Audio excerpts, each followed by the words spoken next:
My teacher said my real name out loud and the U.S. Marshals showed up. My homeroom teacher tapped her attendance sheet and frowned. Ethan isn't your real name, she said loud enough for the whole class to hear. Tell us what your actual name is. 30 heads turned toward me. My stomach dropped. Please, I said, trying to keep my voice steady. Just call me Ethan. She adjusted her glasses and gave me the same look teachers reserve for students they think are being dramatic. I don't do nicknames, she said. In this classroom, we use legal names. If only Ethan were a nickname. It wasn't. It was the name the U.S. Marshals gave me 6 months ago. New haircut, new glasses, new state, new school, new name, new life. They told me everything was handled. They told me the school had been notified. They told me my records were flagged. They told me no one would ever say my old name again. I swallowed hard. It's really important, I said. I can't explain, but I need you to trust me. She sighed like she'd heard this speech 100 times. I've been teaching for 24 years, she said. I've heard every excuse. My friends call me this. My family calls me that. This name matches my energy. A few students snorted. The real world uses your legal name, she continued. And my classroom is the real world. Well, with less coffee and more homework. A boy near the windows muttered. It's also less fun. A few kids laughed. Mrs. Carter ignored them. She ran her finger down the roster. My heart pounded so hard I could hear it. Then she found the line. According to this, your full legal name is... I shot to my feet. My chair scraped across the floor. Please don't. The room went silent. Mrs. Carter crossed her arms. Sit down, Ethan. I didn't move. For a second, I thought maybe she'd see the panic in my face. Maybe she'd notice my hands shaking. Maybe she'd realize there was a reason a 16-year-old looked like he was about to faint. She looked down at the roster and read it. My first name, my middle name, my last name, the name connected to a federal trial, the name that appeared in newspaper headlines,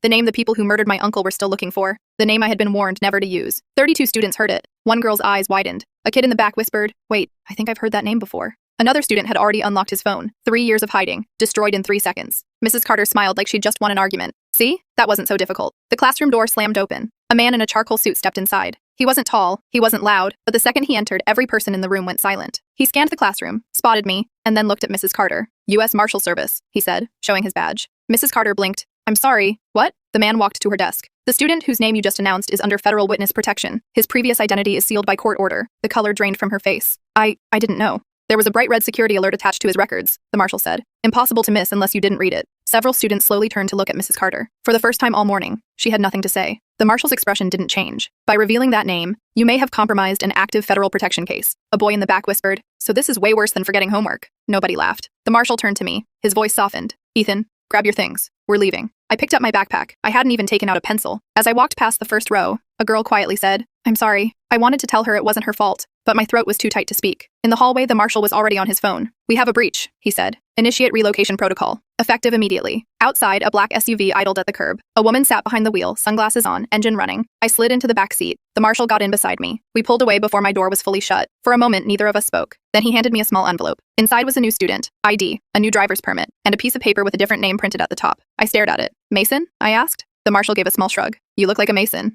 Despite everything, I laughed. Just once. He nodded toward the school disappearing in the rearview mirror. New city tonight, he said. New school on Monday. I folded the paper and slipped it into my pocket. Do I at least get to keep Ethan? I asked. He almost smiled. Sorry, kid. Ethan had a rough first day. I leaned back in my seat and looked out the window. Another name. Another school. Another chance to start over. The marshal exhaled and shook his head. For what it's worth, he said, Mrs. Carter is about to have the shortest teaching career review in history. That made me laugh for real. And as the SUV disappeared into traffic, Ethan became someone else. Again.